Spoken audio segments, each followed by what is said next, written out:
Hi viewers, movie stocks பற்றி இந்த வீடியோவில் பார்க்கலாம். சிபி சக்கரவர்த்தி இயக்கத்தில் ரஜினிகாந்த் நடிக்கும் ரஜினி 173 படத்தின் படப்பிடிப்பு ஏப்ரல் பாதியில் தொடங்குகிறது. ராஜ்கமல் பிலிம்ஸ் தயாரிக்கும் இப்படம் 2027 பொங்கலுக்கு வெளியாக உள்ள நிலையில் ரசிகர்களுக்கிடையே பெரும் எதிர்பார்ப்பு எழுந்துள்ளது. சூப்பர் ஸ்டார் ரஜினிகாந்தின் அடுத்தடுத்த படங்கள் குறித்த அறிவிப்புகள் கோலிவுட்டை அதிர வைத்து வருகின்றன. இதில் குறிப்பாக இயக்குனர் சிபி சக்கரவர்த்தி இயக்கத்தில் ரஜினி நடிக்க உள்ள ரஜினி 173 திரைப்படம் எப்போது தொடங்கும் என்ற ஆர்வம் ரசிகர்களிடையே அதிகமாகியுள்ளது. அதற்கு தற்போது விடை கிடைத்துள்ளது. சமீபத்தில் நடைபெற்ற தாய் கிழவி பட விளம்பர நிகழ்வில் கலந்து கொண்ட இயக்குனர் சிபி சக்கரவர்த்தி ரஜினி 173 படத்தின் படப்பிடிப்பு வரும் ஏப்ரல் மாத பாதியில் தொடங்கும் என்பதை அதிகாரப்பூர்வமாக உறுதிப்படுத்தியுள்ளார். ரஜினிகாந்த் சாருக்கு ஆக்ஷன் கட் சொல்ல நான் தயாராகிவிட்டேன், இது ஒரு பக்காவான கமர்ஷியல் என்டர்டெய்னராக இருக்கும் என்று அவர் உற்சாகத்துடன் தெரிவித்தார்.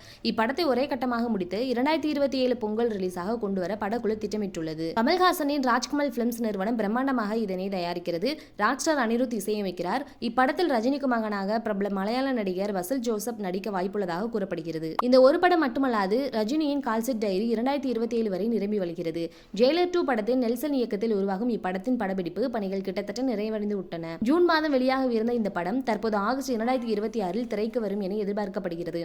ரஜினி 173 முடிந்த கையோடு ரெட் ஜெயின் மூவிஸ் தயாரிப்பில் நெல்சன் இயக்க உள்ள புதிய படத்தில் ரஜினியும் கமலும் இணைந்து நடிக்க உள்ளனர். இதற்கான ப்ரோமோ சமீபத்தில் வெளியாகி ட்ரெண்டில் உள்ளது. ஒவ்வொரு குடும்பத்திலும் ஒரு ஹீரோ உண்டு என்ற டேக்லைனுடன் உருவாகும் ரஜினி 173 தலைவர் ரசிகர்களுக்கு ஒரு தரமான விருந்தாக அமையும் என்பதில் சந்தேகமில்லை. ஓகே ஃப்ரெண்ட்ஸ், இந்த வீடியோ உங்களுக்கு பிடிச்சிருந்துச்சு அப்படின்னா மறக்காம லைக் பண்ணி ஷேர் பண்ணி சப்ஸ்கிரைப் பண்ணிக்கோங்க. தொடர்ந்து வீடியோ வாட்ச் பண்ணுங்க. தேங்க்யூ.